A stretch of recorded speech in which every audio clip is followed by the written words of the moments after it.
right. Hey, I'm Find your spot. just one of 5 minutes. Again. Well, we got donuts over here if you want to thank you for your hard work. I can bring some for my kids.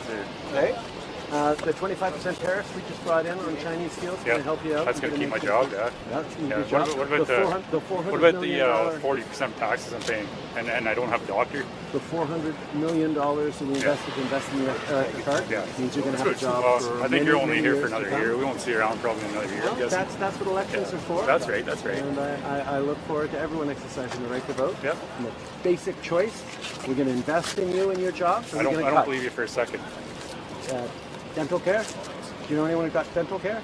Yeah, I pay for it myself. Okay. We're like 3 years behind. You have a job and coverage? Yeah, but we four got people seniors. in my family. We've got Every seniors. time we go for a dental visit, it's costing me about $50 in my pocket per person. Okay. Why? I have a good job. You're not really doing anything for us, Justin. Well, actually, we just invested so 500,000 people haven't been to the dentist. Got to go to the dentist over the past few months. Probably like my neighbor that doesn't go to work because she's lazy. Well, She just doesn't go to work. She lives the same life I do. Most Canadians try to stick up for each other, and that's what we're going to keep doing. Yeah. Good luck and take care of your family, Oh, sir. no, I'm good. Thank you. All right. Have a nice day. Have a good day, sir. Good night. Right, the other guys got the donuts. Excellent. Oh yeah, look at my life. Hey now, yeah. Oh yeah, look at my life out here on the road. Hey now. Hey now! How you doing, everybody? Welcome to Scott Fox After 9. That clip you heard at the beginning, I almost forgot about it. Thank you to some eagle-eared After 9 listeners that flagged that for me. That was Justin Trudeau when he was up in Sault Ste. Marie not that long ago to visit the Algoma workers.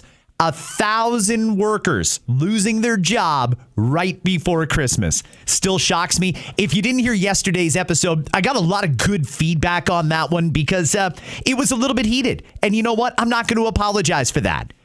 When I hear 1,000 people are losing their job after the government said, we're going to fight for your job and we're going to do what we have to do to protect your job, and they still lose it, then I know nobody is on the side of workers. Nobody is looking out for the middle class. I got to do it. And I had to speak out yesterday and use this platform for that. If you missed yesterday's episode, go back and give it a listen. And I hope you'll listen to this one too. Let's have a little bit of fun to get things started. In this episode, we're sending a lot more money to Ukraine, everybody. I'm going to play you the audio coming up. I'm also going to talk about a few of the issues that are in front of the Canadian people right now. Maybe you've heard a little bit about Bill C-9. Maybe you've heard some of the controversy in our immigration system. Maybe you're wondering, what is Canada doing with carbon taxes? Because I thought we got rid of it. Well, you're going to hear some very interesting audio coming up on this episode of The Pod. But before I get to it, I want to play more audio for you that has now come out from Saturday night's Parliamentary Press Gallery dinner. I played Pierre Poilievre's Best Of on Monday in The Pod. That was great. I thought Pierre did a very good job. But I have to admit, now that I've heard all of the speech from Don Davies, the interim leader of the New Democratic Party, I am going to give him the honors. He was next level, fantastic stand-up comedy. I mean, this guy has got comedy chops. His timing is impeccable. So I'm going to play, just to have a little fun before we get into the serious stuff, a little bit of interim NDP leader Don Davies Saturday night in Ottawa. Listen to this. My name is Don Davies, and my pronouns are broke and irrelevant.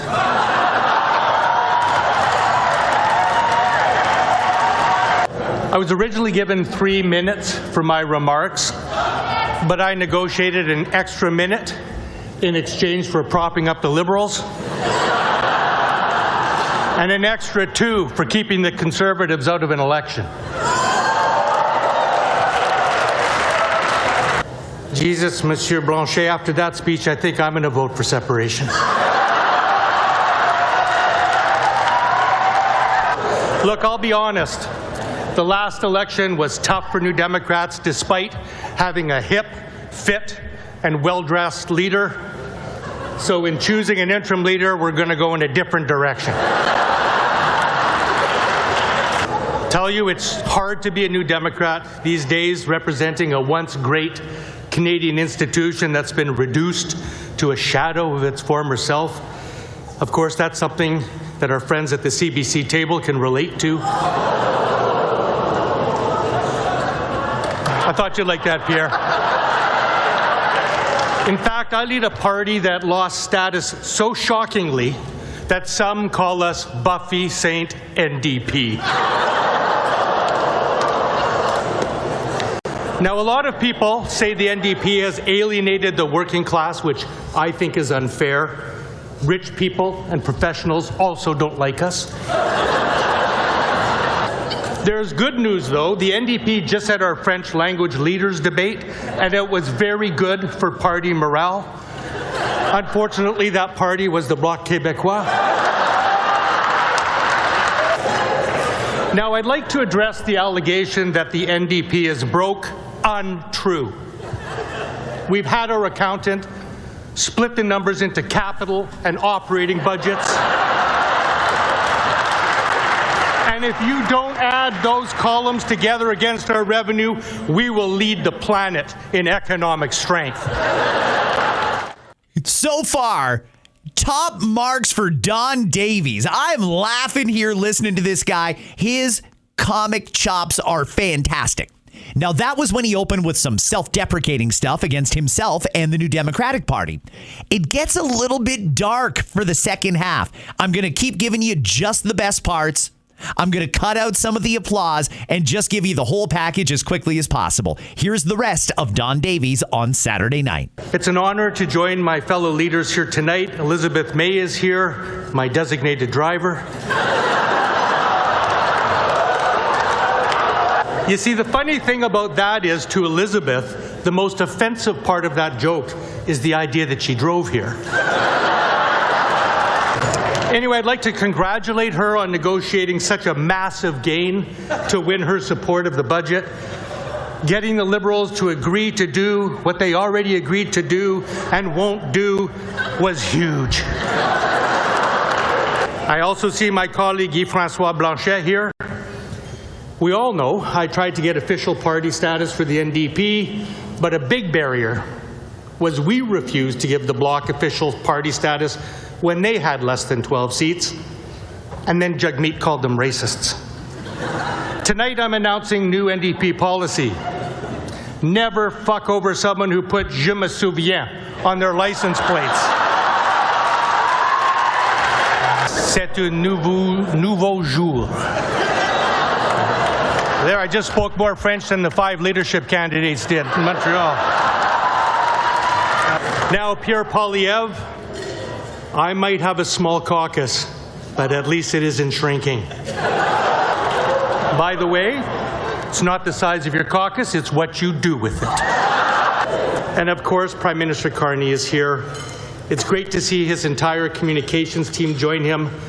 Oh, my apologies, that's the Toronto Star table. Now, the Prime Minister and I actually have a lot in common. We both grew up in Edmonton, went to small Catholic high schools, and are in tremendous physical shape. Fuck, I didn't know I was going to be leader. We both played hockey and scored the same number of goals, only he was a goalie and I was a forward. Now, speaking of devout Catholicism, this spring, Mr. Carney went to the Vatican to meet Pope Leo. Then he rushed home to make sure Canada wasn't wearing any protection when we got screwed by the United States. But elbows up? Seriously? When this guy met Donald Trump, he got on his knees so fast, François Legault wanted to use the notwithstanding clause. Maybe Danielle Smith, too, if the rumors about Mr. Trump are true. Oh, Jesus, Don. That was good. That was really good. Full credit to Don Davies. He will not be the leader of the NDP at this time next year, which means there will be no encore performance of that. But nonetheless, that was a job well done. Now I got to get into the content for today. Where do I start? I mean, I've got a number of different cabinet ministers that I want to play for you, a number of different issues that I want to tackle. You know what? I think we'll start at question period. Yesterday, Ottawa, House of Commons. The Prime Minister was actually in the House of Commons, and he went toe-to-toe with Pierre Poilievre. We learned today that 8 months after the Prime Minister was elected, promising to build nation-building projects at speeds not seen in generations. He hasn't even begun consulting with First Nations people about his promised pipeline to the Pacific. And now the Assembly of First Nations has condemned his plan because he hasn't done any consulting with them. Today he will address the Assembly. Will he for once say one thing to no matter who the group he's speaking to, be clear that he wants the pipeline to get built and that he'll get the consultations done to make it happen? The Right Honourable Prime Minister.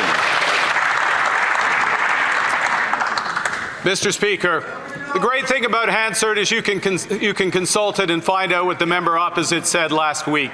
In effect, would we ram through a pipeline? No, never. No, never. We will consult free, prior informed consent with First Nations. We will work with the province of British Columbia. We have conditions in the MOU with Alberta. We know how to work with the provinces. We know how to consult. We know how to respect. Does the member opposite? Before we hear from the honorable leader of the opposition, the Prime Minister seems to be glancing over the fact that no, so far he himself did no consultations with the Assembly of First Nations. I don't understand why. The Prime Minister created a law that gives him the authority to supersede any other law. If he wants a pipeline, and he says he wants a pipeline, then he could approve a pipeline.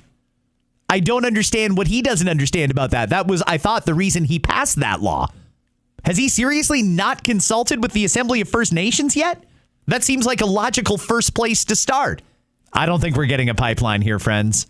Yes, Mr. Speaker, transcripts are great things, and he just renamed Justin Trudeau's immigration minister to cabinet, the guy who destroyed our immigration system and helped double the housing costs in this country. And that minister has now had something to say about this Prime Minister's failure to consult on pipelines. He said the consultation should have started yesterday, and it can't be done on a desktop, making reference to his fellow ministers' promise that they would do consultations by Zoom. So why is it that he didn't start 8 months ago consulting First Nations? Is it because he doesn't care what they have to say, or because he just doesn't want the pipeline to get built? The Right Honourable Prime Minister. Mr. Speaker, I recognize this situation is very, very complicated for the member opposite. That's right. First off, you have to have a pipeline project. You have to have a... Before the Prime Minister continues, I just want to interject because that was completely unnecessary. How come every time you challenge this government on any policy, the first thing they do is come back with an insult? It's very much like talking to someone, many people anyway, on the left. You bring up a good point. You say something that's factual, something that's common sense. They insult you. Very prominent on social media. Sometimes, if they've got the stones, they'll do it in person. The Prime Minister here, this is rather unbecoming. Does he not understand that his job is to answer questions from the opposition, to be accountable to the rest of the elected government? I don't think he does. Part of the MO on this Prime Minister is he runs government like the CEO of a Fortune 500 company, not like somebody who's been democratically elected and is charged with working with 300 plus other people. Yeah, I believe it. I believe every word of it. That smug, condescending, snide comment before he answers a question, taking a shot at the person who asked it rather than actually answering the question. Just an observation, but I find that really off-putting. Private proponent. In order for that to happen, we had to create the conditions precedent. We have now done that because we talk to the provinces. We work with the provinces. Mr. Speaker, in the Building Canada Act, which was passed before the member opposite returned to this House, we set out the consultation process for nation-building projects. The Honourable Leader of the Opposition. So he's broken his promise to get big projects built, and now we learn that he has broken his promise to get houses built. He promised during the election he would double home building to 500,000 units per year. Today, the Parliamentary Budget Officer revealed that his brand new bureaucracy will only build 5,000 homes per year. 99% less than he promised, Mr. Speaker, after Conservatives built well over 200,000 homes at half the cost today. Why won't he listen to us and stop building bureaucracy so that we can start building homes? Before the Prime Minister speaks, that is an important footnote here. Yeah, the Parliamentary Budget Officer says there's absolutely no way Mark Carney is going to meet his own target for building homes. It's simply not going to happen. When the Parliamentary Budget Officer crunches the numbers, here's how it breaks down for homes. We're going to build 0.5% of what Mark Carney said we were going to build. Remember the housing crisis and when all the levels of government were all over every news outlet they could get on, swearing they're going to build more homes, and they had all these lavish plans to build. Well, for whatever reason, the Canadian people chose the Liberal plan. Turns out that plan wasn't a plan at all. 5,000 homes, not 500,000 homes. That's it. That's the forecast. We can build about 5,000 homes. That's not even enough to solve the crisis in certain cities, let alone nationwide. Let's hear what the Prime Minister has to say in response to that. Mr. Speaker, the great thing about being a lifelong member of Parliament is you've never built anything and you don't know numbers. True. Once again, just a flagrant insult to anybody who dares ask a question of the Prime Minister or question his policies. They always come back with an insult. Why is that? How smug and condescending does Mark Carney sound calling out Pierre Poilievre for never having built a home? I don't even know if Mark Carney would know which end to pick up if you handed him a hammer. This isn't exactly a guy who knows a lot about the trades or building.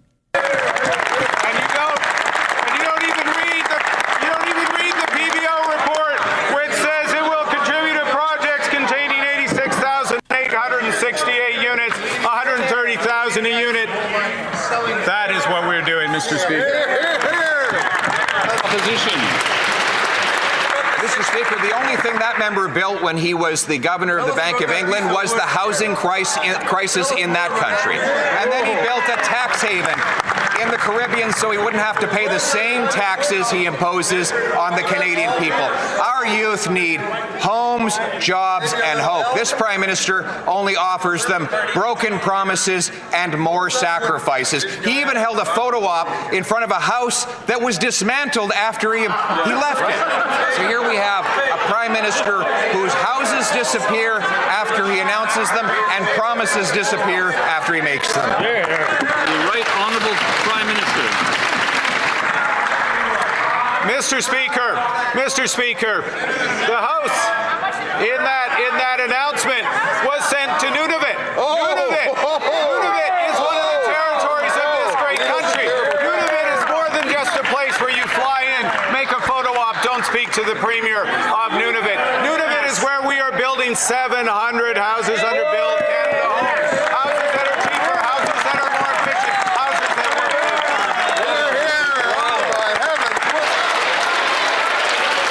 Well, as you can see, things aren't going particularly well in Ottawa.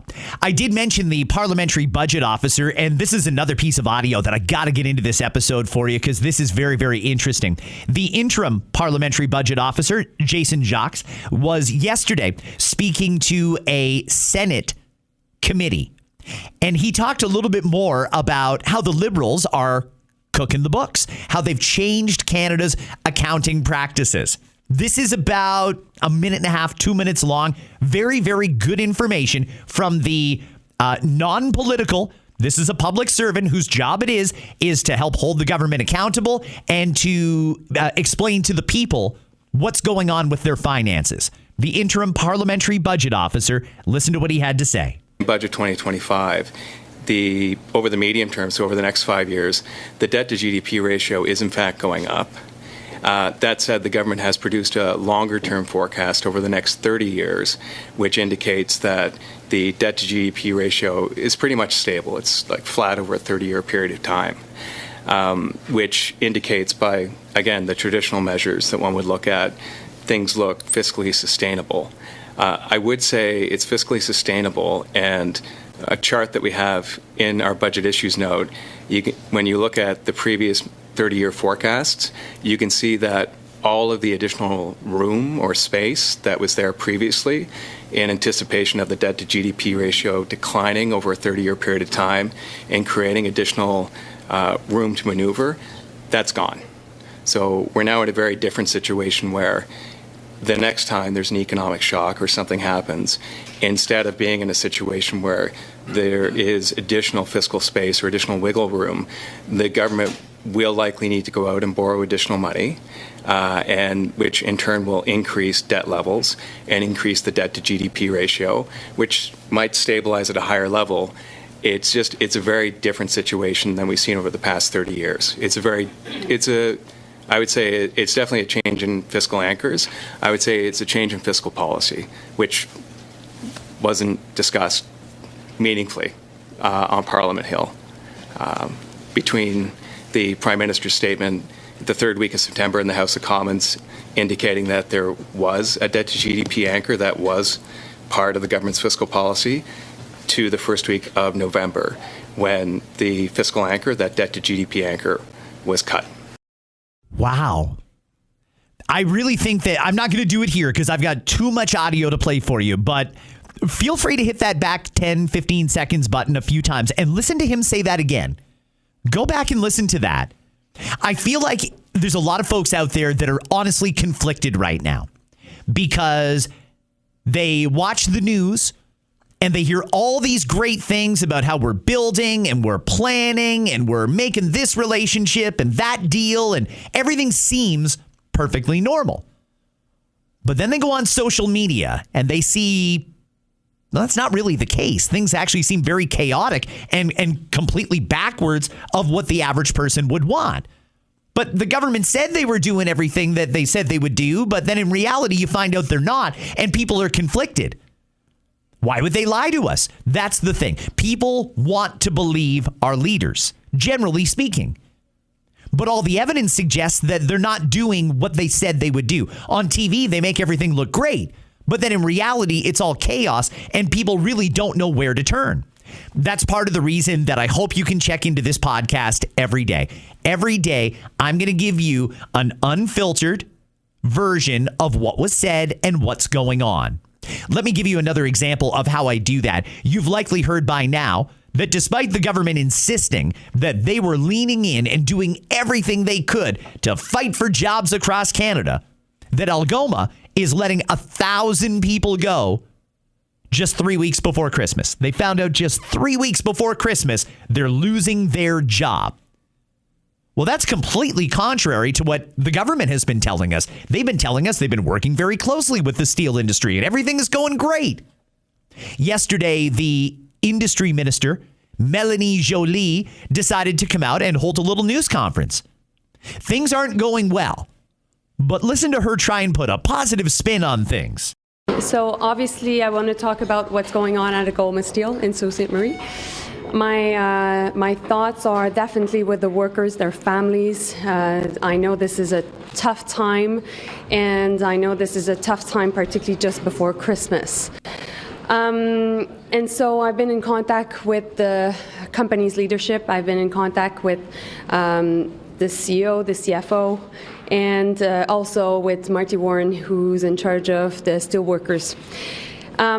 We know that the entire steel sector in Canada has been mostly organized over supporting the U.S. automakers. And their business model before the tariffs was actually organized around that market.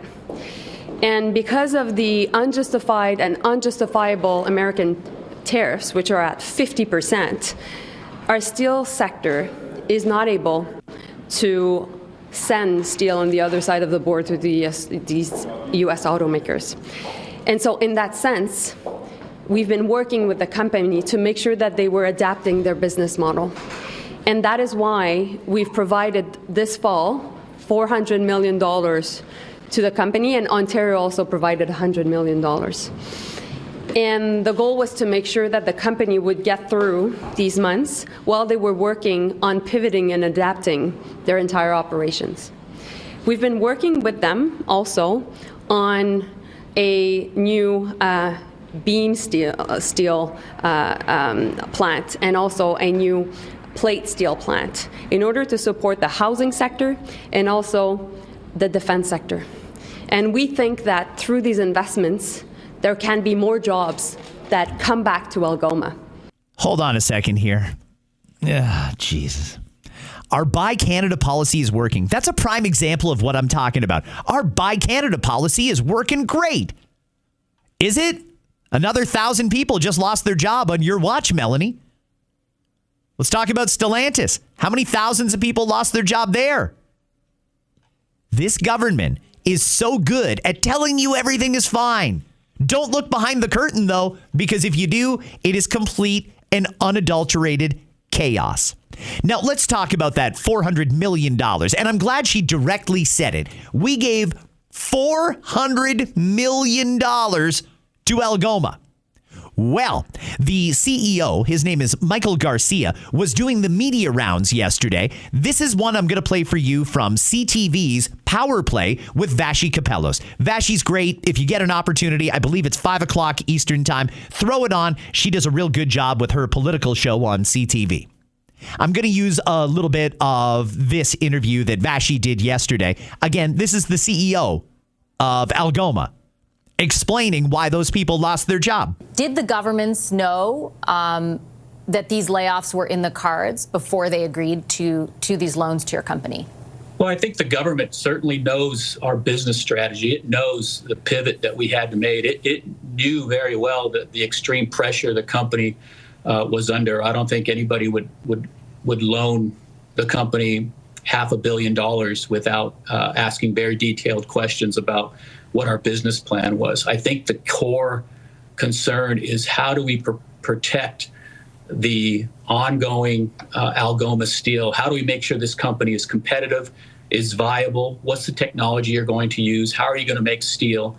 And the jobs associated with that are an output of that. If we're making steel with an EAF steel making platform, that requires a certain amount of jobs. And we've been very clear about how many jobs that requires. If we're making steel with blast furnace and coke ovens, that's a different number of jobs, but we aren't going to operate that way. So we're shutting those assets down, and that's what's driving the adjustment of employment. I would love to say that I can get more competitive, make more steel, make it cheaper, and make it with more employees so that there's more jobs involved. But that's just not the configuration we're moving towards. And we've been very open with that, both with the government and with our own employees. This government has a reputation lately for not reading the fine print, even when they themselves agreed to it. Do you think they read the contract when we gave Algoma $400 million federal tax dollars and $100 million provincial tax dollars? Algoma was very upfront. If we're going to switch to this new electric furnace thing that allows us to make steel, we're going to have to let 1,000 people go.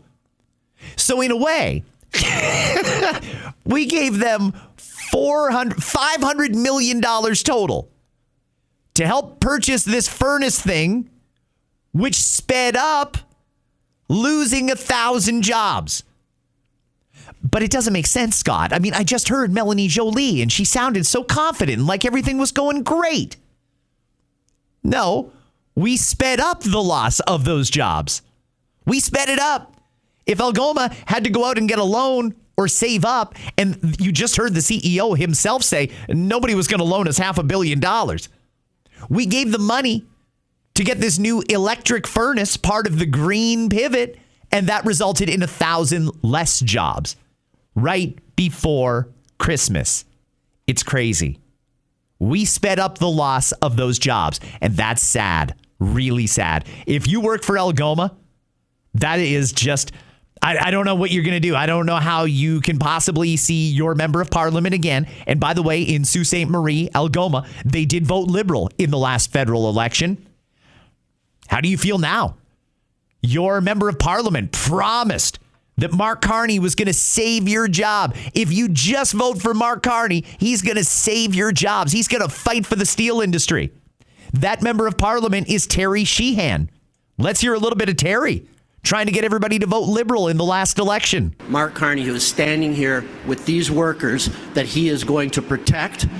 We will be there for you through and through. We're going to win this trade battle with this man. Thank you very much. Ladies and gentlemen, put your hands together. Well, Terry, I imagine you're probably down to your last few months as member of parliament for Sault Ste. Marie Algoma, because a lot of people just lost their jobs through no fault of their own, and they are not happy. Now I want to move on to another topic. We're going rapid fire here again today. Our Foreign Affairs Minister, Anita Anand, has announced another massive funding commitment from the Canadian taxpayers to Ukraine. Announcing that Canada is committing $35 million in security support through the NATO Comprehensive Assistance Package Fund. This brings Canada's contribution to the cap to a total of $180 million. Another $35 million in security support for Ukraine. Another $35 million for Ukraine. By the way, all indications are we are right at the end of this conflict. Vladimir Putin is ready to agree to peace. Zelensky, if he doesn't get arrested first for corruption, is willing to agree to peace. We're just working out a couple of details. Why is Canada and the European Union trying so hard to put so many weapons in Ukraine's hands right now when they're on the verge of peace?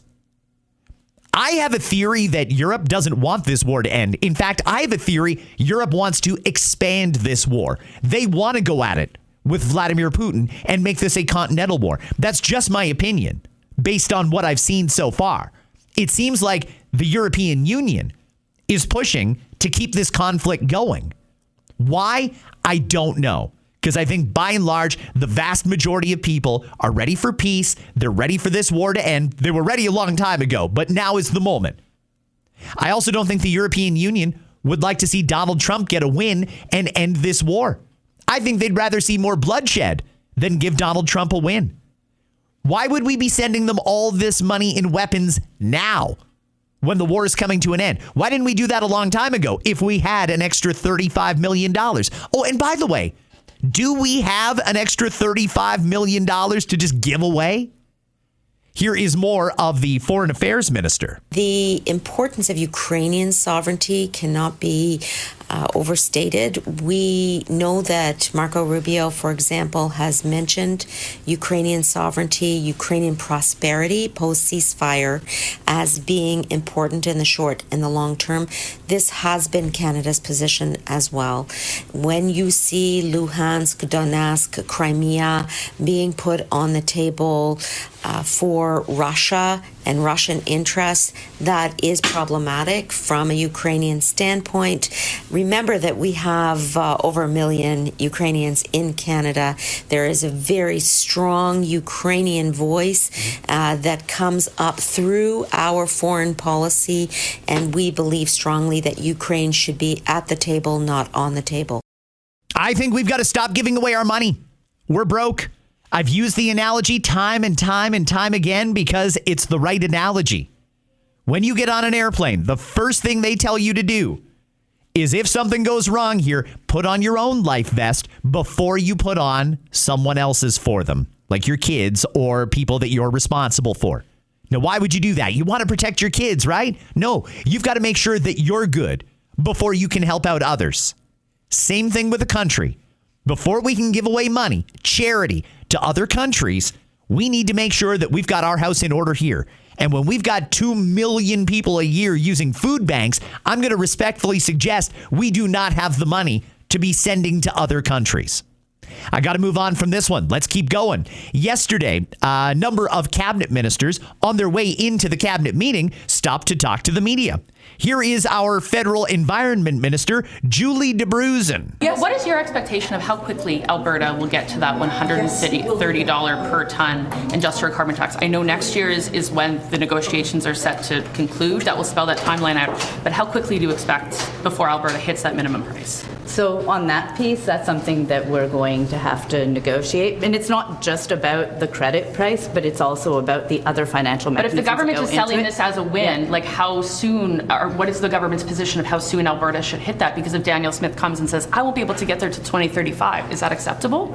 I don't want to negotiate outside of the room on what we're going to be doing when it comes to the industrial carbon price. I think it's really important if we take this moment to say, you know, the Alberta government has now agreed that they need to work with us on an effective industrial carbon price. We have no timeline, and I'm trying to understand what is the minister's position. She's going to walk away from the media here, but two things. Number one, she just said it. Yes, we absolutely still do have an industrial carbon tax, and it's going up.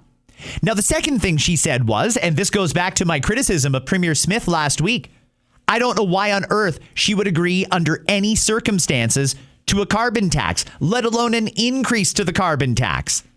Well, there you go. There's a Liberal cabinet minister, the Environment and Nature Minister, bragging that they got Alberta to agree to the carbon tax increase. That is not the optics that Canadians want. Canadians don't want a carbon tax at all. Full stop. We don't want it. It's unfair. It's driving up the cost of everything. And Danielle Smith fed right into it last week. Unfortunately, you can hear the Environment and Nature Minister there taking a bit of a victory lap. Another person who spoke to the media was our Finance Minister, François-Philippe Champagne. We want to support the workers. We want to support the steel industry. We need a strong steel industry in the country. We have a lot of things to do, but in discussion with the company, we've offered all the support that we can to make sure they can pivot and make sure they can find new markets and also use new technology. But obviously now But did you anticipate that in doing so they would lose 1,000 of their workers? One thing that is clear is that in the shift of technology, when you go to electric furnace, it's a different process in terms of steel making. But what I can say is that now priority number one is to support the worker at this time, because that's priority number one. Can I ask you about the MOU? And the MOU commits the federal government and the Alberta government to constructing and financing pathways. What budget have you projected for the federal government portion of eventually financing pathways? Well, there is a number of tax credit already included in the budget in the 2025. Is that the financing that it talks about? Well, I wasn't clear on that. Okay, same old blah, blah, blah. We're going to do what we can to help the workers. It's interesting now how many Liberal cabinet ministers are starting to realize that they sped up those 1,000 people losing their jobs. In helping Algoma get this electric furnace, that meant that these people lost their jobs a lot faster than they otherwise would have. They might have been employed till this time next year or longer. We gave them $400 million taxpayer dollars and bam, 1,000 more people are out of a job. It's almost like the government is slowly starting to realize it and they don't quite want to admit it yet. They'll never admit it. This is the Public Safety Minister, Gary Anandasangri, I think is how you say it. I don't know. He won't be around for long. Alberta gun backpack, sir. Is there a next step for you if Ms. Smith's government does not engage or walks away from any buyback? We will continue to work with all the provinces and territories as well as law enforcement to ensure that the compensation program is implemented in an equitable way. For any jurisdictions that are preventing the compensation program to move forward, they're really hurting their own citizens. As you're aware, there are funds available as part of the program for individual firearms owners who have prohibited weapons from getting compensation. So if they're disallowing their citizens to attain that compensation, they're really hurting their own people. When are things going to move? What a crazy, preposterous argument. Alberta has said they will not participate in the federal gun buyback program. And there's other premiers who have said they don't like this program. Now that Alberta has said no, I'm curious to see if Saskatchewan and Ontario in particular are also going to stand up and say, we're also not participating. The fact that this federal minister still wants to ram this through, even though provinces have said, no, we don't want it. People have said, no, we don't want it. The Assembly of First Nations doesn't want it. The Canadian Firearms, yeah, you know what? Nobody wants it. Nobody wants it, save a couple of people in Quebec. This gun buyback program is an incredible waste of time and resources and money. And the government's going to ram it through for whatever their political agenda is to take away our guns. Is there one more I wanted? No, you know what? I'm going to leave the cabinet ministers there. That's enough. I've heard enough from these people, and there are other things to talk about. Namely, I want to talk about something happening in Alberta right now. The gun buyback program is certainly one of them, and also castle laws. A lot of people fascinated by the fact that Alberta is going to go ahead with a castle law. They're going to instruct their crown attorneys not to prosecute people who are defending themselves, their property, and their family. Yesterday, the Justice Minister, Mickey Amory, was doing a news conference talking about the federal gun buyback program and castle laws. Listen to just a little bit of the Q&A. In your remarks, you referred to defending yourself, your family, and your property, your home, but the motion doesn't actually address anything to do with defensive property. So I'm just trying to understand what is changing in your direction to prosecutions regarding how they would react if someone harmed someone who is threatening specifically their property, not people. Well, look, specifically, we know that the criminal code allows for the reasonable use of defense to deter an invasion into one's home where an individual law-abiding homeowner feels a sense of fear or is using a self-defense to protect either themselves or their loved ones. And in the context of somebody coming into somebody's home here in Alberta, the guidelines to the prosecution will make it absolutely clear that we have no public interest in prosecuting individual homeowners from protecting their homes, their loved ones, and themselves from the threat of somebody coming into that home. That is sacred to us, and we think it's important that Albertans understand that. So the direction and the advice and the guidelines that will be issued to the prosecution, at least in my capacity as Attorney General, and certainly in the capacity of Minister Ellis as the Minister for Public Safety as it relates to policing detachments, is that we want them to focus on priorities of serious and violent criminals. We expect those directions and guidelines to be followed, and that when there's no public interest in prosecuting people who are simply defending themselves and their loved ones, that we would not stand behind the move to prosecute law-abiding Albertans. So what are the consequences for the Crown then, since you can't direct individual prosecutions, if they proceed prosecuting somebody that you think doesn't align with that policy? Yeah. Well, look, I mean, I want to make it absolutely clear. I do not direct the individual prosecutions of an individual matter, nor does the Minister of Public Safety direct an individual policing investigation.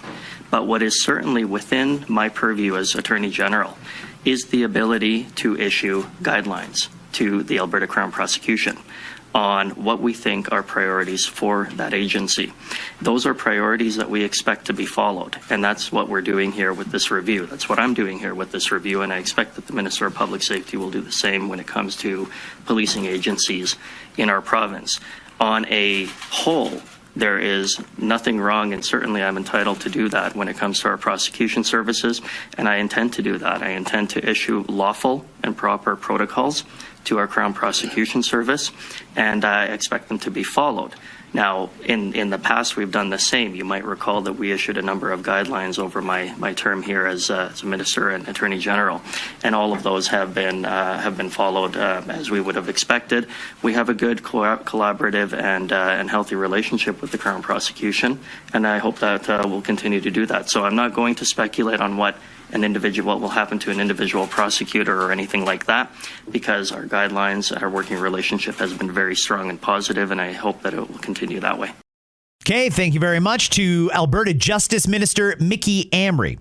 A couple of things on that. I don't know if he's being clear enough, and I'm not sure that this goes far enough. Canadians want castle laws because they want it enshrined right into law that we have a legal protection and we can use whatever force we think is necessary to defend ourselves, our family, and our property. That's what a castle law is, and it follows the castle doctrine. I don't know that that's what we're getting here, though, in Alberta anyway. The Justice Minister is going to he doesn't direct. Politicians don't tell Crown attorneys what to do, but they give them guidelines. You just heard him explain. He's going to explain to the Crown attorneys that we're not interested in prosecuting somebody who beats the hell out of someone or shoots someone who broke into their home. We're not interested in going after homeowners who are defending their home. Okay. But what if one of them does? That was the point of the follow-up question. We really need a legal protection. This is something that should be right in the criminal code. It should be federal. But Mark Carney is not going to take this job on. I mean, he is just not interested in doing that. No Liberal government will. We will need a Conservative government if we want castle laws nationally. I'm also curious about what property means.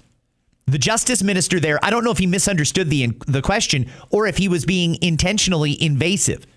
Castle law is very simple. Use whatever force you think is necessary. You don't have to demonstrate that it was reasonable force. You have to use whatever force you think in the situation, in the moment, is necessary to defend yourself, your family, and your property. Now, the Justice Minister here seems to think property is the place that you live. Not necessarily. What about your car? What if you're at a red light, couple of gangbangers jump out of the car behind you and try and carjack you? As far as I'm concerned, you're defending your property. If you shoot one of them, you shouldn't be able to shoot one of them, by the way. You can't drive around with a firearm. But what if you've got a baseball bat that you keep in the car just in case? Club one of them over the head and leave them with permanent brain damage. Could you be charged with aggravated assault? I don't think you should be. You are defending your property. Again, property is much more than just where you live. I'm going to suggest the folks in Alberta go back to the drawing board and get this one right. Think about these sort of things, and if you guys need any more assistance on that, you're welcome to call me, and I will help you craft the appropriate wording for that. Either way, it seems like the government hasn't fully thought this through. I'm running low on time here, and I've still got some stuff I want to try and fit in. Yesterday, the president was doing a cabinet meeting. He always invites the media in to ask questions of the cabinet before they go into their closed-door session. One of the questions that was asked yesterday of President Trump was about Elon Musk. About Elon Musk, if I could. You talked about Elon Musk. You had him in dinner here in the White House. Is he now back in your circle of friends? Well, I really don't know. I mean, I like Elon a lot. He was he really helped during the election with his endorsement. He felt strongly. Look, we had one problem. I didn't want to have everybody have to have an electric car, and he makes electric cars. And I think we get along well.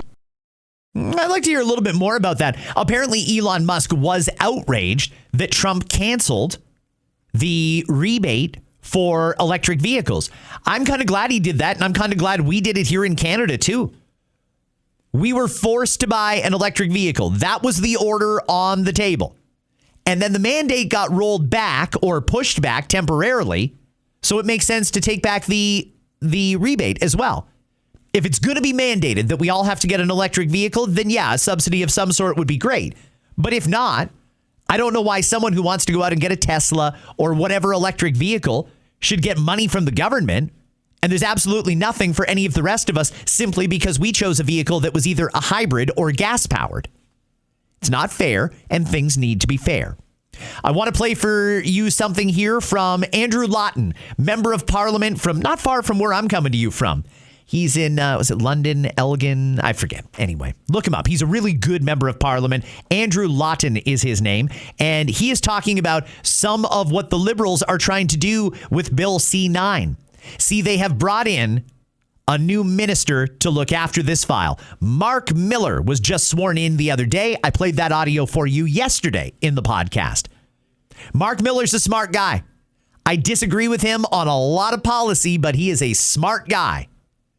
He is trying to criminalize parts of many sacred religious texts from the Quran, from the Bible, the Torah, and more. Listen to how Andrew, in his own unique way, explains why this is something that we should all care about. Hey everyone, Andrew Lawton here. We just left the Justice Committee meeting in which we started clause-by-clause review of Bill C-9. This is the Liberal government's so-called anti-hate bill. The bill that we know the Liberals have reached a secret deal with the Bloc Québécois to amend to attack religious freedom, to make it so that you can be prosecuted criminally for quoting scripture, whether you're a Christian, a Jew, a Muslim, a Sikh, a Buddhist, for expressing religious beliefs that the government finds offensive or calls hateful. Now, this was a very weird turn of events. We knew that the Liberal government had worked with the House of Commons to arrange for the committee space and all of the staff necessary to go until midnight. And we had actually started down the road. We were having debate about some of the provisions of C-9, and we were ready to make a strong stand for religious freedom when we got to that block amendment. And just before we got to it, the Liberals moved to adjourn the meeting.